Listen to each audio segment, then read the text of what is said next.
Okay, hello. Welcome to the first cover seminar of the year. We're joined by my good friend and comrade, Kevin Van Meter, who I've known for almost 20 years now, I think.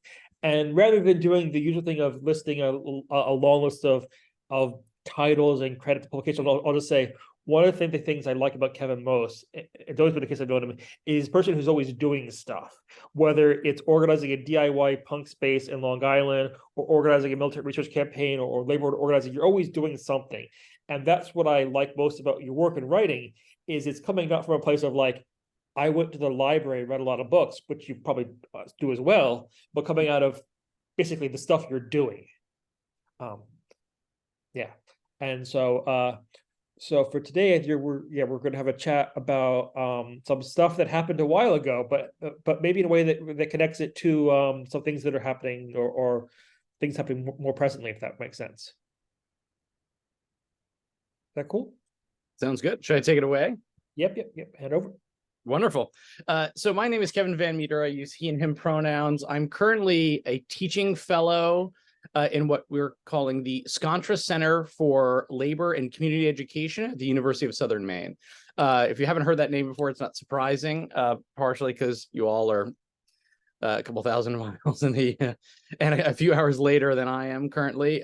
It's a brand new labor center. So after 6 years working as a healthcare and higher ed union organizer, I've returned the academy to help launch this labor center, which is something that's really exciting. It speaks very much to the kind of interest that I have that drew me to this work. But those are also interests that drew me to Stephen, I think almost 25 years ago now, when we first met in Vermont at a little conference at a education institution that doesn't exist much anymore. Oh, hold on a sec.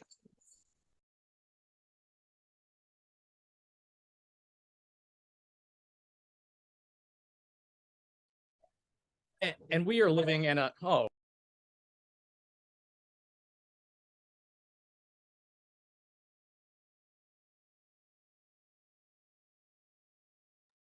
joys of teaching on Zoom and having a little tiny cattle dog who is unhappy that people walk by our beachfront cottage. So yeah, Steve and I met, it must be 25 years ago now at a which is now an empty college campus in rural Vermont, to talk about these issues. And one of the things that he raised with me, and I remember this quite clearly at the time, was where does the idea of the refusal of work come from? Where does the concern about work and its dominance in our lives come from? And I think that's a question that Steve and I and other colleagues have been trying to answer for a considerable amount of time. When I speak to union members, I very often begin with their own experience, right? What is their experience at work? What are they thinking and doing while actually at work? And that's not just good organizing. I think that's good thinking, that's good academic work and the like. And also very often those working class voices about what people experience and think and do at work are something that does not resonate throughout our workplaces, much less our society. So that question of where does that refusal of work come from is something I've continuously dug into from that conversation with Stephen, as I said, nearly 25 years ago. And as a union organizer, I was constantly looking for historical and contemporary materials that help me kind of understand the situation that we're in. I could read Marx, I could read various feminist texts, I could read reports of strikes far flung, or even in my own neighborhoods and communities. But what I kept coming back to is the real lack of detail and substantive understanding of how work functions every single day. So let me state it again. When I speak to union members, and now that I'm back being an academic, I'll be speaking to students, union members, and workers across the state of Maine and the Northeast. I usually begin with their experience. And then we move from that question of their experience to something quite profound, and that is that we are going to spend more time working than any other life activity besides sleeping between the moment you hear these words and the day that you die. And if in fact that's the case, why don't we have more of a say of what we do at work? Why don't we have democratic workplaces? Why do we produce things that are mostly useless? Why do we work 12-hour days, as I had at a metal fabricator before going back to grad school 15 years ago, and then come home and read Orwell or write on a particular issue or spend time in the garden, right? because in fact, actually, we're whole people with full lives and experiences, and work imposes upon that. So in looking during the pandemic at various materials that would help me think through how to support and really be an ally and accomplice to low-wage healthcare workers, I dug into the historical record, as many folks have previously. In doing that, I'm supposed to be writing, and I am writing, a book for AK Press called Reading Struggles. It's going to begin with the debate over the autonomy of the Black liberation struggle between CLR James and Trotsky in Mexico in 1939. So I began that project intellectually in addition to my long hours as a union organizer. And digging into that project meant that I was Trotsky collected cacti and lived in this particular beautiful location in Mexico City. So I was reading about that. And I was reading about the debates between them. I was reading about how Trotsky supposedly agreed with CLR James' position on the autonomy of the Black liberation struggle, and then did everything he could privately to undermine that through correspondence with various leaders in the United States, where CLR James returned to. And not going too far into that history, because it'll take us too far afield, but certainly some real richness there for our current moment. And I'm currently writing that book to be out hopefully next year, to be continued, of course. But as very often happens when you're reading about historical developments and trying to suss out how that might be useful, or how they might have unfolded into today's moment, useful for or unfolded in today's moment, I returned to this little pamphlet from 1947 called The American Worker. And I'll get a little bit more detail into what that is after I read an excerpt. But I found it so profound that actually derailed my reading and writing book project. And it derailed it because The American Worker is a detailed account of the racialized and gendered workplace, of the production process, of the experience of the worker on the factory or at the bench on the line. In fact, it's the document was produced about the Linden, New Jersey, which is adjacent to New York City and Staten Island, General Motors plant in the 1940s, around, I'd say 1945 through 1947 when it was published. I believe that the anonymous author started shortly before actually writing the pamphlet. And there was a strike wave in 1946. And even though the union was brought in and there was considerable development in that plant, workers were still experiencing alienation and a lack of real involvement in their in the production process for various reasons, which I think are key historical and quite interesting. Now that I've kind of brought you to what brought me to the project itself, let me read just a short excerpt. Once again, The American Worker was published originally in 1947. It was published anonymously. There is really no identifiable information on the original print itself, besides a printer's mark. I've not been able to locate the actual printer yet. We know it was printed in New York City. It said Trades Councils, as traditionally did with union bugs and printers marks. But the pamphlet, and I'll get into some of its history in a minute, was published for all intents and purposes anonymously. There's a preface, and the only signatory there is J period H period. Both of the authors, which you encounter only after reading their two sections thereafter, are party names. They're actually anonymized. And that's also interesting and something I'll address. But so the first part of the pamphlet is called Life in the Factory, written by, under the pen name, Paul Romano, an auto worker who we've identified as Phil Singer. Very little is known about him, and hence my searching for who he is in the pamphlet's influence, both here in the United States and internationally. And then the second part is written by, under the pen name, Rhea Stone, who in fact is Chinese-American luminary Grace Lee Boggs, who's played a incredible role, not just here in the state of Maine, where I'm currently residing, but in Detroit and across the entire United States. For 100 years, she was really a guiding light of revolutionary theory, ideas, and organizing across the United States. I had the absolute pleasure of spending some time with her before she passed a few years ago. There's a fantastic movie called American Revolutionary, usually available on YouTube or for free online, for those who are further interested in Grace Lee Boggs's legacy and work. The first part is just an account of quote unquote life in the factory. The second is titled by Grace and in all likelihood was written collectively, The Reconstruction of Society. So it's an account of factory life. It's somewhat anonymized, though it's specifically about the Linden, New Jersey auto factory. And when I get into its effects, you'll see later that it really resonated with those in Detroit, those in Turin, those in France, Germany, and elsewhere who were also on the line and working in auto factories.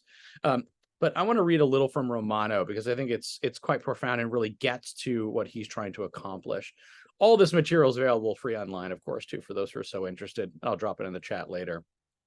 So to the introduction by Paul Romano to Life in the Factory, the first part of the pamphlet. I am a young worker in my late 20s. The past several years have found me in the productive apparatus of the most highly industrialized country in the world. Most of my working years have been spent in mass production industries among hundreds and thousands of other workers. Their feelings, anxieties, exhilaration, boredom, exhaustion, anger have all been mine to one extent or another. By, quote, their feelings, unquote, I mean those which are the direct reactions to the modern high-speed production.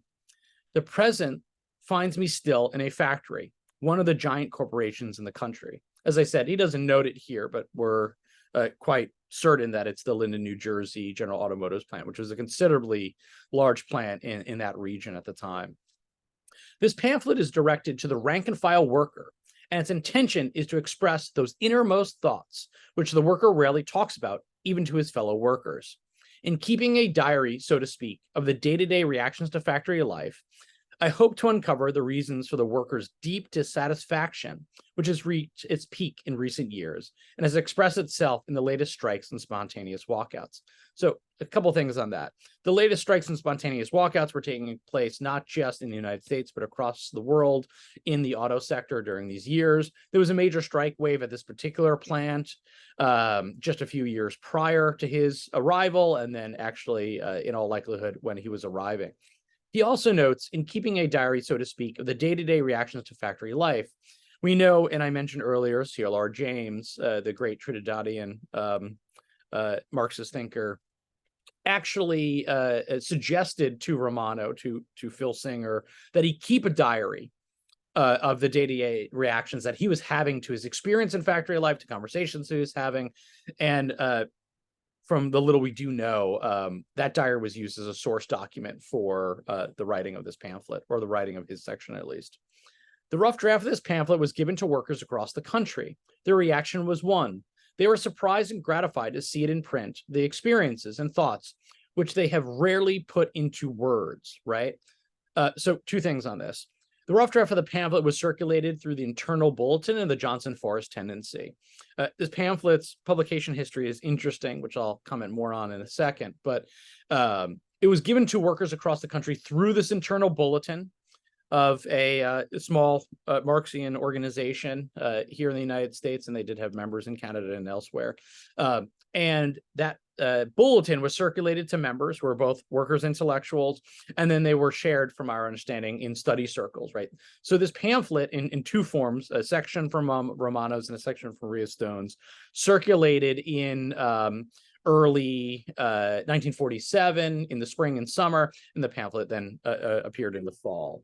There is a difference between the original circulated text and then the final pamphlet, which is something I'll get into in later writings and the like. They were surprised and gratified to see in print the experiences and thoughts which they have rarely put into words. So what Romano is getting at here is very often, and I've certainly done this myself when I worked at a metal fabricator for 6 years in Portland, Oregon, before going back to graduate school. You don't think about very often what you do all day. If you talk about it, it's usually at the bar, and you try to leave it there before going on with the rest of your day or evening. But for workers to see actually their experiences and their thoughts, which are rarely shared, even to today, to a larger audience, not only creates the opportunity for conversation, but consciousness building, confrontations of power, and then, of course, organizing, which is really key. Workers arrive home from the factory too exhausted to read more than the daily comics, which I certainly experienced last night. Yet most of the workers who read the pamphlet stayed up well into the night to finish the reading once they started, right? Clearly, there was an emotional and desirous reaction to seeing their words in print for the first time. In direct contrast was the attitude of the intellectuals who were detached from the working class. To them, it was a repetition of an oft-written story. They felt cheated. There was way too much dirt and noise. They could not see the content for the words. The best expression of what they had to say was, so what? It was to be expected, for how could those so far removed from the daily experiences of the laboring masses of the country expect to understand the life of the worker as only the worker can understand it? Right? It's really difficult to express to other folks what you do all day. You do it for 10 hours a day, you do it for 12 hours a day. You don't have time to think about it, record it, share it with others. So it's not terribly surprising that intellectuals or others outside of even your own workplace, right? I've worked in a number of environments. When I worked in the basement of a library, and I worked at a coffee warehouse while teaching at the same time in order to make a living. It was difficult to explain to my fellow adjunct faculty what I did in the library, what I did at the coffee shop, the coffee warehouse rather, and vice versa, right? It takes an immense drive and energy, which most of the days I don't have, and I don't know who does, after working in order to then express them. That's why organizing is such a difficult process. So in a lot of ways, I see this kind of process of workers' inquiry and sharing of this as a way to improve our organizing practices. So in direct contrast to the attitude of the intellectuals is something that he says here. Later in 1972, when it's republished, another Detroit luminary and former auto worker himself, Marty Glaberman, comments on the contradictions between workers and intellectuals, how they're brought together in this pamphlet, and how that's a contradiction that we always seek to overcome. I find that to be, especially 75 years hence, a false contradiction. Glaberman himself was an auto worker and an intellectual. I work with worker intellectuals all the time. People are constantly, even after the grind and the work and the noise and the dirt, developing their own intellectual capacities and such.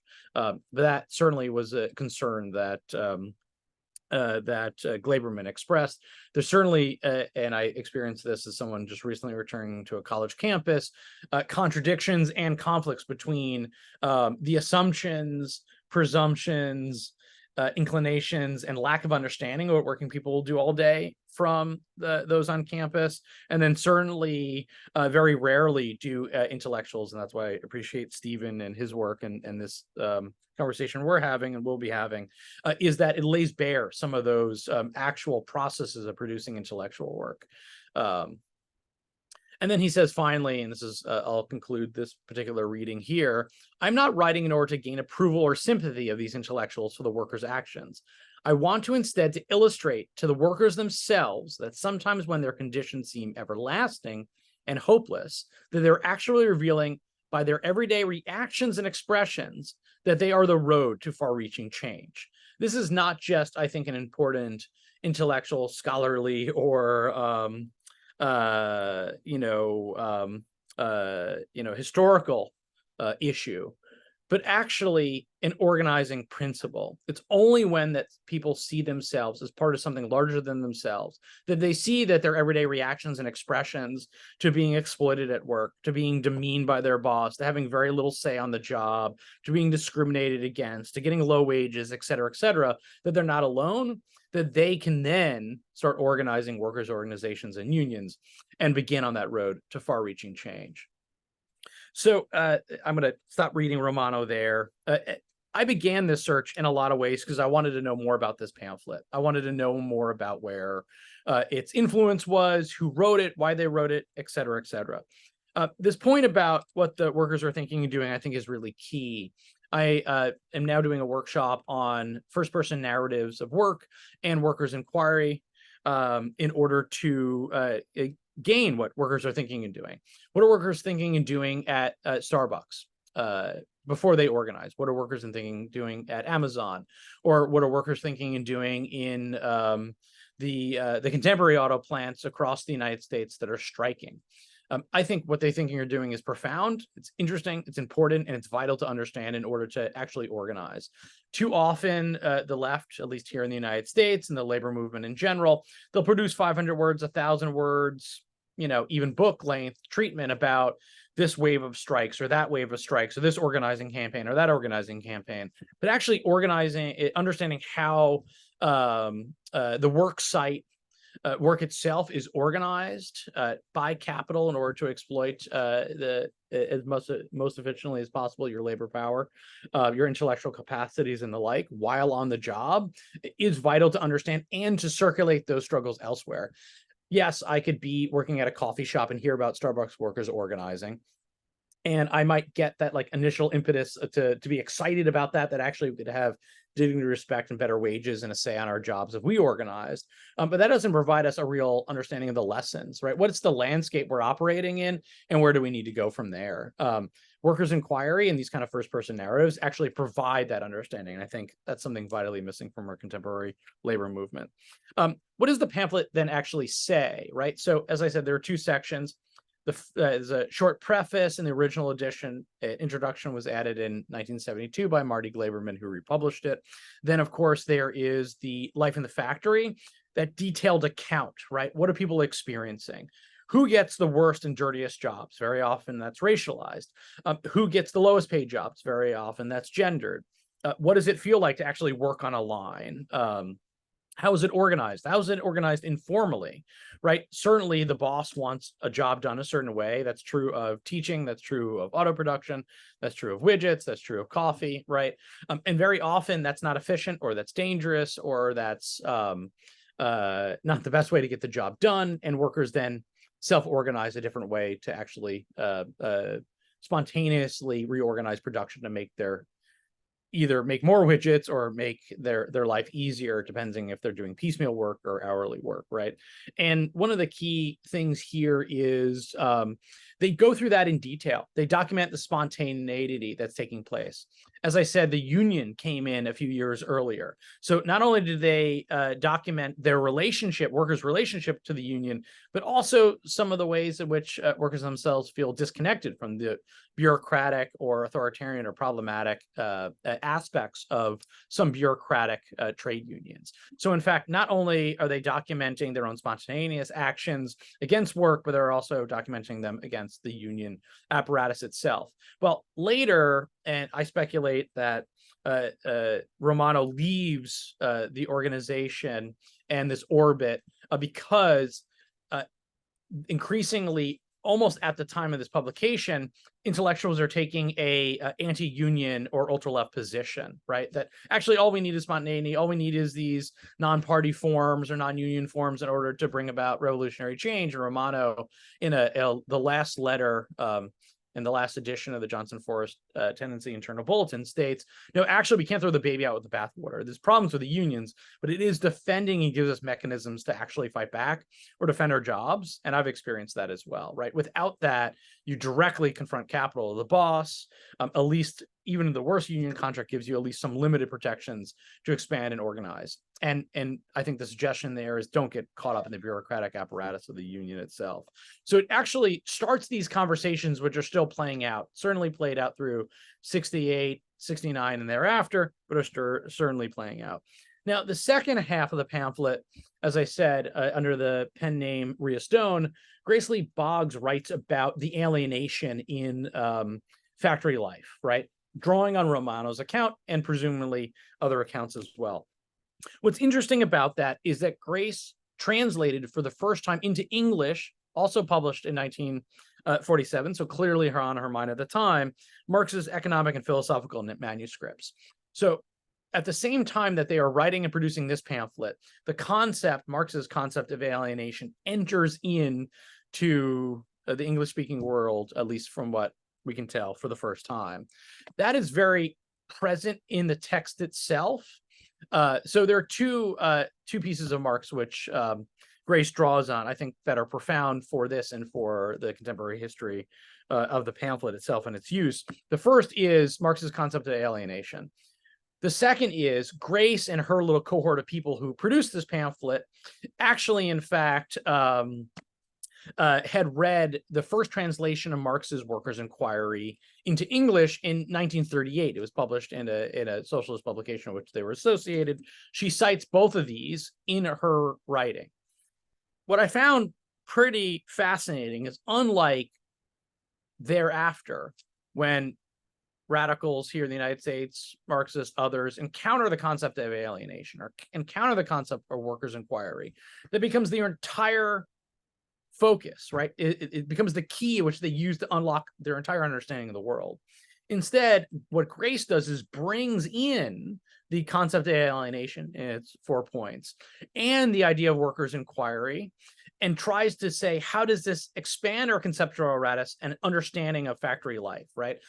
In a lot of ways, it marks a humanist tract about how work impedes on human beings capacities, desires, abilities are far beyond what they're utilized and imposed upon by work. It's a very interesting read for a number of reasons. It feels, at least when I first encountered it 20 years ago, dated. In fact, my recent rereading of it, I feel actually that it's still quite profound, that I've literally said these things while organizing as a union organizer to people, right? They're simple, they're profound.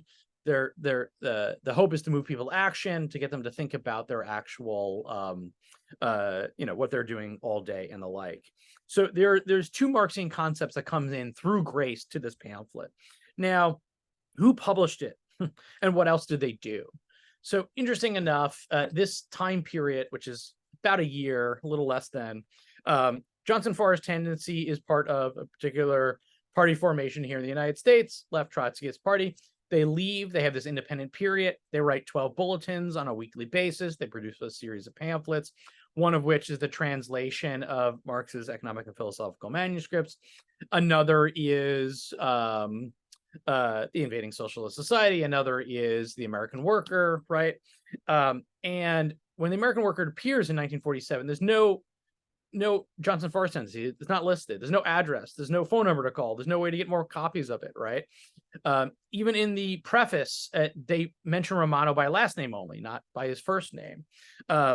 So this pamphlet is produced. It's advertised in the bulletin and then thereafter. So in the short period, they leave one party formation, they create their own independent organization, they rejoin the party formation a few months later. In my assessment, Romano leaves at some point during that, and then shortly thereafter, Johnson Forest leaves the Trotskyist party and the left party entirely to create correspondence and say that the Vanguard Party is no longer applicable to the revolutionary situation we find ourselves in. Clearly, both James's 1939 conversation with Trotsky about the importance of Black liberation struggle and how it's autonomous from class struggle, the rejection of the Vanguardist Party, the idea of spontaneity, the importance of workers' inquiry. These are all really key concepts that are developing at the time that still reverberate through today, and many, I presume, on this call are interested in said concepts. So what else did they do? Between 1947 and 1953, this kind of cohort of people produce 4 really profound pamphlets. The first was The American Worker, right? What are workers thinking and doing while actually at work, on the line, on the bench, et cetera, in the bedroom, in the cafe, in the classroom? We can expand that. That is a profound question at the time. When it's translated a few years later into French, and I'll talk about that at the end, the preface calls this the first of its kind, a new form of proletarian literature. And in fact, in a lot of ways, it is. It's the first time that you see this kind of presentation about working class life in the manner that it has. I will talk also about the difference between the method of inquiry and presentation in a second, but I think it's profound that in effect, in 1947, a Chinese American intellectual, so Grace, a little bit more history on her, she had a PhD in Hegelian philosophy. No university in the United States as a Chinese American woman would hire her. She ended up working in defense plant. She worked in rat abatement in Chicago. She did all kinds of things in order to make a living, because no university in the United States would hire a clearly incredibly brilliant Chinese American intellectual whose expertise at that moment was in Hegel and in translation, right? No one also would publish a anonymous auto worker. No one cared what auto workers on the line or on the bench had to say. It's profound that they kind of concluded that this was their method of political intervention. This is their way forward in order to organize and further the cause of labor and the cause of these particular auto workers. Almost immediately after, they produced 3 other pamphlets. One is on housework, right? Which we don't even see here in the United States. The launch of the Wages for Housework campaign until 1972. We see those things bubbling up in the 60s and 70s. But I mean, this is 40s, 50s that are talking about this. And of course, Selma James plays an important role in producing that pamphlet, A Woman's Place, but also, of course, the Wages for Housework movement thereafter. They produce a pamphlet that then becomes a book about a Black migrant farmer who leaves the South and becomes an auto worker, right? So first-person narrative of the Black experience, the Black liberation experience, and the Great Migration. And then they also produce a pamphlet, which very, very little is known about, similar to the American Worker. If it wasn't for Grace's authorship, we probably wouldn't know almost anything about it. But because there's been attention to Grace's work and documentaries produced and some wonderful books on it, and the Grace Lee Boggs Foundation and the Boggs Center, both wonderful projects, there's been some attention to that here in the United States and elsewhere. But they produce a pamphlet called Artie Cuts Out.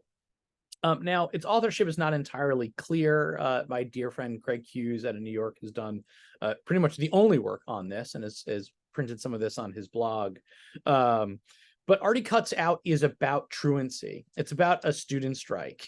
It's about what, quote unquote, like at-risk youth, as they would maybe still say today, were thinking and doing while at school, and how much it sucked, right? And how they refused that work. So here are 4 pamphlets, pretty profound, talking about student resistance, talking about the life of the factory of auto workers, talking about housework, and talking about the Great Migration from the South to the North and that Black experience. They're writing about this in the 40s and 50s. In effect, the social movements that develop, all 4 of those thereafter, right, don't develop for another 10, 20 years in any real substantive form. Of course, we can trace the civil rights movement to shortly thereafter in the early and mid 50s, but certainly there is the kind of Black autonomy and Black liberation struggles we don't see until thereafter. Really, yeah, thank you for posting that, Stephen. The Artie Cuts Out pamphlet, which is actually super interesting and engaging, as much of this work is. So that's what else they published, right?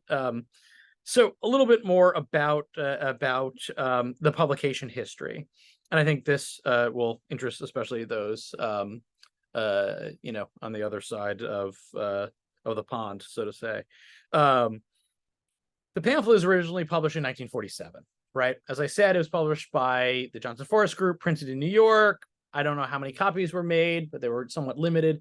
I've been able to inspect 3 copies. They all have smudged printer marks. They all have a kind of off gray or grayish cover with a blue print on it. It's very, very simple.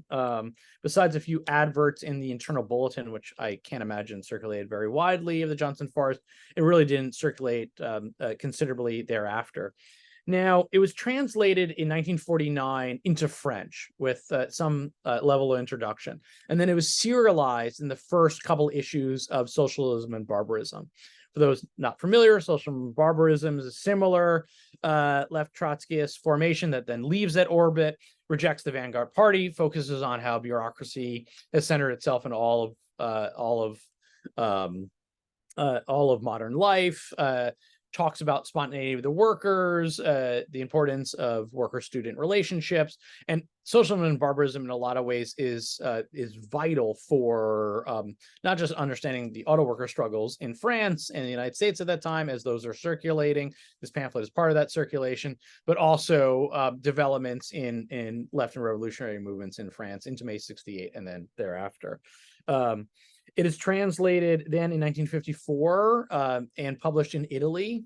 From what I can tell, it's mostly an excerpt. It's not a full reprint, but we know for a fact that many of the early Italian autonomists had encountered that or read it and were thinking about producing their own workers' inquiries, not as a direct result, but certainly through the machinations and complexity of their own political environment. But this pamphlet was part of that discussion, from what we can tell. In addition, it was supposed to be reprinted in Germany in 1954. In fact, the great Dutch Marxist and naturalist thinker in many different fields, Anton Panekwick, decided to write a letter after encountering the pamphlet in Socialism and Barbarism to Raya Duaskava, who's part of this group with CLR Grace at the time, saying how profound this pamphlet was. And then actually, in fact, and I always pronounce his names wrong, so maybe I got it wrong there. It's been so long since I even mentioned this particular Dutch figure, so anyone can certainly correct me in the question and answer about his pronunciation. But writes about how profound this pamphlet is to Raya Duaskava. She writes back, and this is also available online as part of her correspondence. Oh, it's about to be published in Germany. It's never published in Germany. It's never reprinted in the UK as we thought it might. I explored the Korean social movements, Turkish social movements in Canada and elsewhere, and then it does not appear elsewhere until 1969, and it's reprinted twice during that year. Once by Facing Reality, which is the subsequent group that Marty Glaberman and CLR James were involved in. Small print run, didn't have that much of an impact. In all likelihood, only shared with their own internal networks. And then also in 1969, and I can't really put a conclusion on this statement, but we believe a group out of the Northwest, came from the Northwest, I'm in the Northeast part of the United States in Boston, reprints it as part of this printing project to make sure that radical and revolutionary literature is circulating for low cost or free in the United States. So we think Glaberman must have had some relationship. The printer in Boston, who unfortunately I've been unable to interview, was out in Detroit at some point, probably encountered Glaberman, really liked The Life in the Factory, and in fact only republished the first part of the pamphlet. They didn't republish the second part. So Life in the Factory appears here in the Northeast, really beautiful green cover in 1969, and then Glaberman republished it in the full pamphlet in Detroit in the same year. As I said, small print runs on both, even though you can get the latter one, the Boston printed green version, still in the book trade if you search for it. Glaberman then republishes the entire pamphlet again in 1972 as part of his own efforts. He adds an introduction that comments on the split between workers and intellectuals and how this was trying to solve that problem by presenting them side to side, right, to paraphrase. And then that pamphlet, he must have produced considerable numbers of them heading to Detroit in December to actually get a hold of those printer records. But you can still find those. AK Press was selling them through their distro here in the United States not too long ago. Those pamphlets circulated to the UK, they circulated to Canada, et cetera, et cetera. So periodically, folks have encountered the pamphlet and then revisited, as I have. Actually, in fact, in 2018, comrades in Italy, focusing on North American radical and revolutionary movements, both historically and the contemporary moment, published an excerpt from it and wrote a new introduction. Same thing happened in Greece in 2015, and they republished it entirely as a book, a really beautiful volume, and wrote an afterword for it. So even 75 years hence, after this pamphlet was originally produced, it's still circulating and making an impact. So a little bit more about where I'm going with this work. So just this summer, it's available in both print and online. I published a piece called "Searching for the American Worker" with New Politics magazine out of here in the United States. They were very generous. It's somewhat of a creative and rambly piece because really it's about the search. It's searching for this pamphlet. It's searching for this Phil Singer figure, this anonymous auto worker. It's searching for its impact. It's searching for possibly other copies of it. And I'm continuing that search.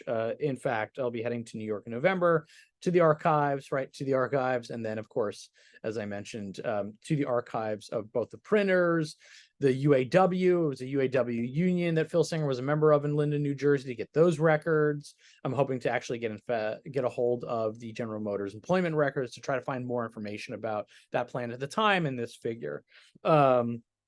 So I'm compiling my first piece and then my findings, which I haven't written yet because I'm still finding them, as part of a book project that then will include the reprints of all of the introductions. We're translating those back into English. Those are in other languages.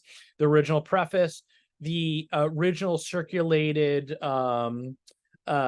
texts from the Johnson Forest Bulletin that circulated, and then of course the original pamphlet itself, and then afterward, and I'm working with a number of folks and another historian to write a substantive afterward to talk about the international influence and effects of this pamphlet.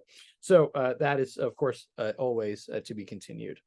Why don't I leave it there? And I know I've gone on for about 40 minutes, and if there are questions, I'm happy to answer them, and corrections, certainly to my pronunciations, which is something I always have trouble with as someone with a learning disability between verbal and written.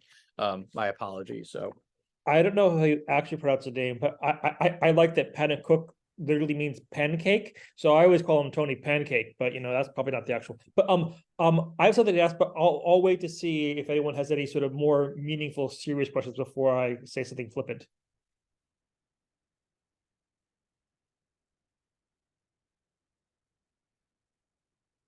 Okay, I'll go for it. Okay, so I want to think about a little bit about workers' inquiry. And it seems to me that oftentimes the way workers' inquiry gets its outcome usually is in one of two ways. The main way ends up in a sort of kind of like quasi-sociological text where you get a description of the workplace and how it operates and that kind of stuff, right? And that's good and informative, but it's usually not terribly interesting to read, right? And then we have this kind of stuff, which, like you were saying, keeps people up at night because they want to read it. It actually taps into like the subjective experience of work in a way that finding out that Hero is a description of the factory doesn't do the same thing, right? And to me, that seems to be like one of the sort of powerful things about this kind of style of inquiry that it's almost seems almost like what's called almost like storytelling, right? About the experience of working and mostly how it's shit. And how that gets to the subjective part of work. And I really like that. But what I want to think about that is what ways might that kind of approach, getting to the more subjective experience of working, be explored or played out in ways people are doing workers' inquiry today? Because I spent a lot of time reading sort of contemporary workers' inquiry literature, and a lot of it's being produced, here at Essex, and a lot of it tends to more to the sort of the more like quasi-sociological overview type descriptive work, and less of the subjective experience of labor and how it's shit kind of inquiry. So, Stephen, certainly not actually a flippant question at all. I think a vital question for lots of reasons. So I really appreciate you asking that.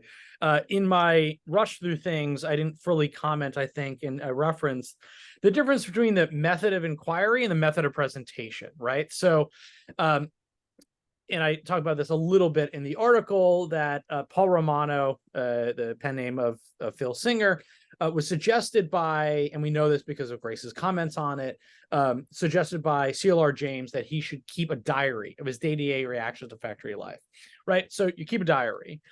It's also been talked about the shoebox method, right? Take a shoebox, cut a hole in it. You come home every day and you write down an experience or a reflection or idea on a piece of paper about your workday. You stick it in, right? There's the full fountain pen method. There's some debate, I think, within the scholarship about was it Grace's idea? Was it Raya Duoskava's idea? Was it the group's idea? I've always seen it identified with Raya Duoskava, that basically an intellectual sits there and just takes full fountain pen what workers are sharing about their lives and take those accounts, right? So there could be interviews. Clearly, the Italians perfected the survey, right? Survey at factory gates, survey of workers in order to then write up those, quasi-sociological texts and the like. So I think, we want to think about what the best method of inquiry is. And I'm going to be doing, it won't be a full-throated workers' inquiry, but a project here in Maine where we're interviewing a particular sector of workers using a traditional survey, and then we're going to go out and interview in the field. Pretty traditional sociological stuff. Now, how do we actually, I would like to have feedback mechanisms in there to really, meet the, I think, what be the accuracy of the information recorded, but also allow it to snowball, because we want this to be organizationally and politically useful. And it's not if it's not accurate, it's not if it doesn't get at the heart of things, et cetera, et cetera. So I think, and then in that presentation, we'll probably produce like a quick 2-pager report. We'll probably produce some internal documents to assist various unions to organize in that industry, or a particular union, I should say, since there are some turf battles here, organize in an industry. There also might be public events where some of the interviews are shared. There could be a sociological report and then also worker stories told. So I think the method of inquiry and the method of presentation can be quite different. And I see a hand up, but I'll get to that in one sec. So the interesting thing about the American worker, they had read Marx's Workers' Inquiry, the questions, right? They knew that was a way they could do it. They could just ask the questions and then write a report about it. I suspect that they chose this method because of the changes in working class and American culture at the time, right? You started to find post-World War II all these pulp novels, right? Like there were sci-fi novels, there were there were Westerns, et cetera, right? Not all very good, and certainly not as readable as this. But I have to speculate if they wanted to reach out into the American working class, and especially those who were working in auto factories, what was the method? They were not going to read sociological reports. Fuck, I don't read those now. But I do read workers' accounts because it actually helps me think about the organizing I'm doing, right? There's always a translation between the sociological report and then the attempt to apply it to organizing or political principles. With narratives, it's a little like less clear, but it's also a little bit more fluid, right? It's about producing effects and conversations in order to think about organizing and the like, right? Our dear comrades from Notes and Below, and of course it's being blurred out, good old Zoom, just produced Seeds of Struggle, Food in a Time of Crisis, about the workers in the food systems in the United Kingdom. Well, I've already sent this on to food workers here. We're going to be reading it and talking about it, right? So this method of presentation might work for certain workers. The method of inquiry you might choose, and we're actually doing that now. I have done a workshop on first-person narratives and workers' inquiry, where I talk about like methods of inquiry, the methods of presentation. With this group of workers, we're going to be doing speak outs, right? Where the workers are going to talk about their experience of this industry. We're going to produce reports. I'm going to probably add some industry data that's available. So I think that, to me, there's always an and, right, in the spirit of Midnight Notes and the Zapatistas, right? And how can we come up with other ways of inquiry that produce this knowledge to understand the class dynamics and relationships on our jobs in order to further working class power? But also, how do we think about different methods of presentation?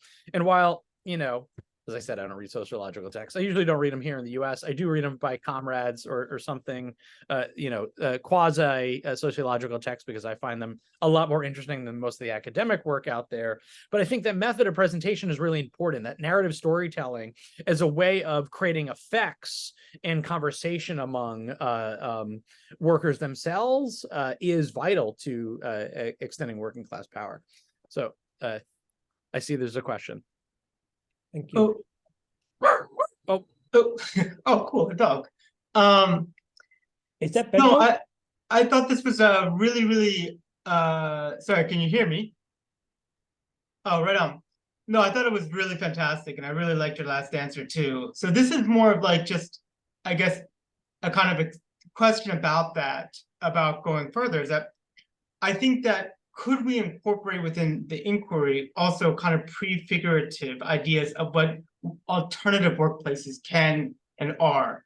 And I think that's really important, because a lot of the work that we do here in the research center, but also that we do individually, is also about working with what a post-capitalist organization would be, what post-capitalist labor would be, what is a key post-capitalist worker in this respect.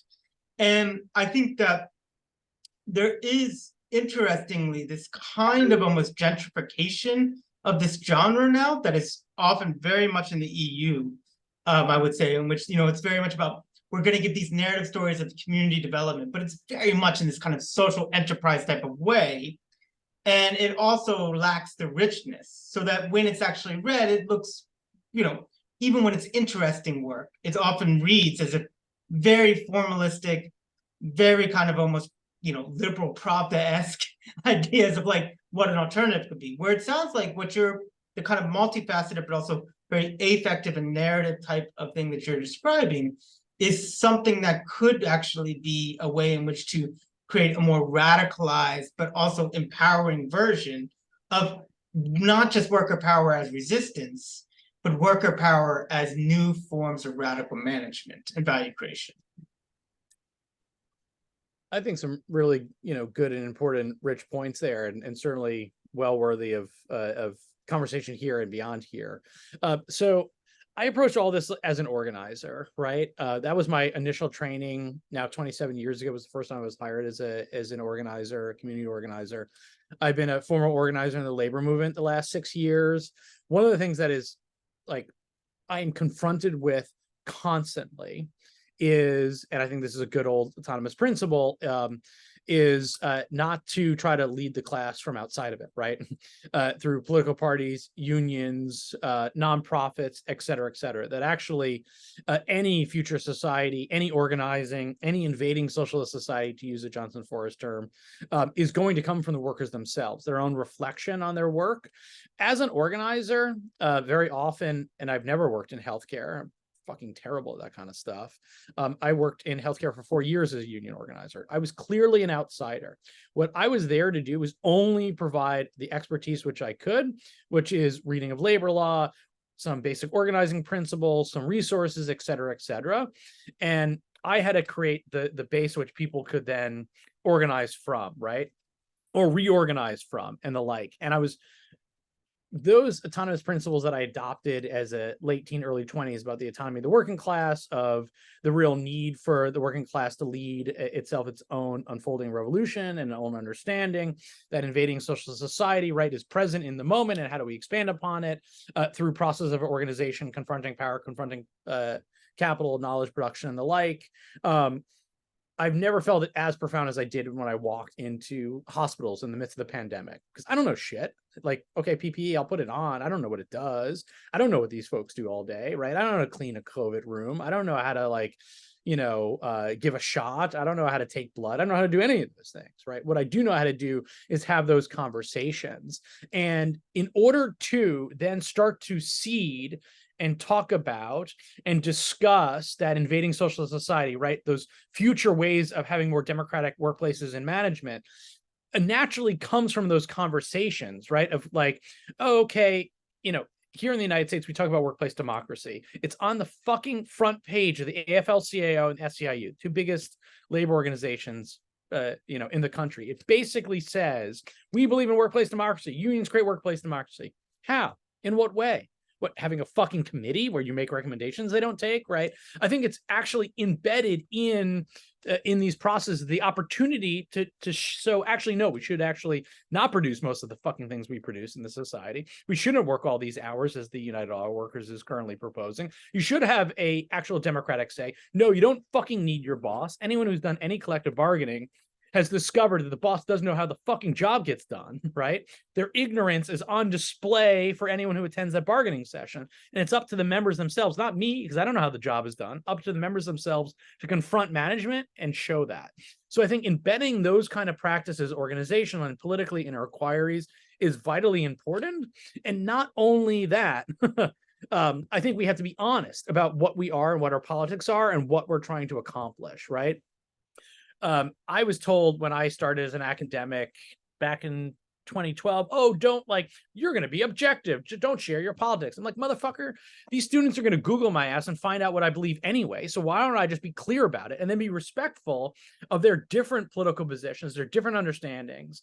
So if you saw me teach back then and you see me teach now, I'll interrogate a student who has a position. Someone will say, well, I believe in the Second Amendment. Everyone should have guns.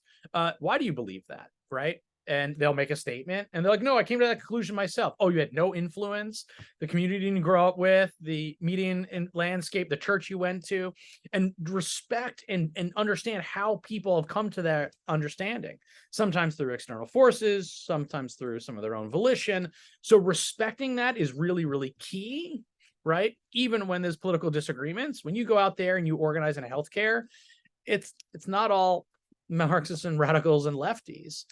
It's going to be a lot of folks with different, very often complex self-understandings, complex politics, and complex consciousness, right? But to see somebody with a Trump flag who I got to sign a strike card after a 45-minute conversation is a win, right? It's an opportunity for them to confront their own self-understanding and their own realities that if they don't go on strike, they're going to fucking make minimum wage until they die, regardless of what their politics are, right? Because as Marty Glaberman said in Wartime Strikes, your consciousness and what you do are two very, very different things and are complex. So I think when we're doing these inquiries, and I know I'm going a couple of tangents there, but I think your question, Peter, is that rich. When we're doing our inquiries, as we're developing those relationships, being honest about who you are. I had to do that as an organizer. One of my leaders, who I'd been working with for 3 years, makes this horrible transphobic comment to me. And because I developed that kind of trust with this shop floor leader, I could say, you know what, actually, I'm not a trans embodied, I'm a cisgender person myself, but that upsets me. Like hearing that harms people that I love and care about, right? And does that make us stronger as a union? Does it make us stronger as a class? And then like lights went up. Oh, you know, I didn't mean it that way, but like this person didn't have an understanding of why what they were saying were difficult and offensive.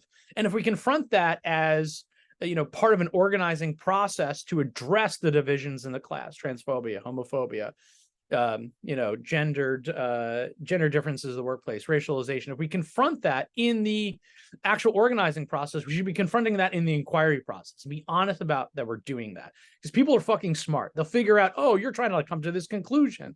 If that foregone conclusion already exists there, working people are going to fucking smell that. They smell a rat all the time. They deal with rats all day, which is why union bureaucrats don't fucking get it. When they go in there and they tell workers a bunch of bullshit, the workers are the first ones who smell it, right? And I've seen that happen dozens and dozens of times. So I think it behooves us when doing these inquiries to develop that long-term relationship with that either sector or that section of workers. I'm going to be giving my workers inquiry and first-person narratives of work for a particular industry, as I said, here in Maine. I'm like only been here 3 weeks. Some of them I met a couple of months ago. I'm developing a like slow relationship with them. One of the worker leaders I've shared with about my learning disability and some of their challenges, right? There's a density and complexity of those relationships and trust that develop as part of an organizing process, but also part of an inquiry process. They're not going to trust me to ask hard questions and push back if they don't, you know, I'm not going to be successful in that if they don't trust me, right? And they trust me because they see that I'm embedded in the process. I'm not trying to get a particular outcome. My challenge to them actually is that we can propose, you know, do we want a hiring hall? Do we want to fight for a higher, you know, legislative wage? Do we want to like do this? Do we want to do that? Do we want a traditional union? We want a workers organization? Like, I don't know what we need. I'm not in that fucking industry. My job is to ask those questions and continue to push those questions toward not necessarily a conclusion, but push them through a process so that we can actually organize and develop power vis-a-vis capital in these particular industries and workplaces. And I think that kind of trust, it's easy to talk about, it's hard to do. And that basically means that like you have to be not embedded in the class, you have to be of the class and be part of that ongoing process of inquiry. Our organizing will be more successful, our inquiries will be more accessible, they'll be more accurate, and then they'll resonate. The fact that the American worker, 75 years hence, still resonates. Like I quote shit from this all the time when I was organizing and when I'm teaching now or giving workshops, and it totally resonates. My job talk for my current job began with, what are workers thinking and doing at work? Why don't we begin with that question, right? Doesn't matter if you're a unionized workplace or not. That should be the opening question. And that resonated because that's the question that should be asked first. That's the question people don't ask first. That's the question that people have an opportunity to share about their working lives, which is something they very often don't have an opportunity to do. And I think if we want to see struggles circulate in the United States and across the planet, yes, there's been an explosion of service industry organizing and unionization here in the United States in the last few years. Starbucks is probably the most visible of that, but there's a lot of independent unions and smaller shops and the like. That industry was 1.7% organized 10 years ago. It's 1.7% organized now. All that organizing, thousands of fucking pages written about it, many, many marches, lots of organizing work has had literally no discernible impact on the service economy and is not even statistically significant enough to have a blip, right? That is probably changing. I'm hoping that changes. Why is that case? In my opinion, is you start from the day you organize, when an organizer arrives in the United States and the left labor movement and the labor movement here, and that conversation continues from that moment forward. What we need to do is go from that moment back. And the way we go back is by doing inquiries and circulating them. It's those lessons when people see and stay up in the middle of the night, reading comics too, of course, right? I love fucking Star Wars cartoons. I watch that shit all day. Watching that, doing that, and then also reading about these inquiries about their own working lives and experiences, seeing themselves as part of something larger, not only allows our strategies and organizational approaches to be more successful, but also allows people to see themselves as something larger than themselves, no longer be isolated. And that's true of, I've been adjacent to, I've not organized home healthcare workers and domestic workers, but I've seen those struggles. And think like, you leave your home, you get on a bus, you go to someone else's home, you work in that home all day, then you fucking go home after that, and you never, ever, ever, ever have other opportunities to encounter other workers. How do they organize? Well, they did here in the United States in various ways, into unions in the Pacific Northwest, here in Maine, for home healthcare workers, and domestic workers fought for domestic worker Bill of Rights to make their work more visible, right? So I think there's a lot of really interesting and creative ways that Workers' Inquiry can aid those struggles. And those on this call and those interested in Workers' Inquiry, those who do Workers' Inquiry, have an important role to play in making this available and creating that platform or creating that opportunity for workers then, and then create that process, right? And I know mixed metaphors here, in order to create inquiries and knowledges about their workplaces so they can organize and fight for better workplaces and more democratic workplaces, which I always state is my intent purpose. And if you take that to its logical ends, it's not a fucking labor management meeting. It's control over production.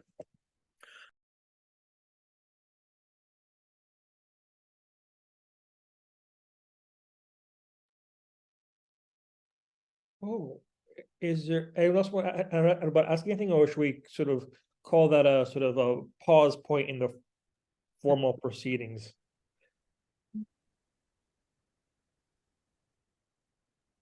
I think Work that's control production is always a good conclusion. yeah, it's not Absolutely. it's not a happy ending, it's the happiest ending. Yeah. Yes. Cool. Okay, well, thank you for that, Kevin. Thank you very much. Cool. Yeah, thanks all for having me and for listening and your questions.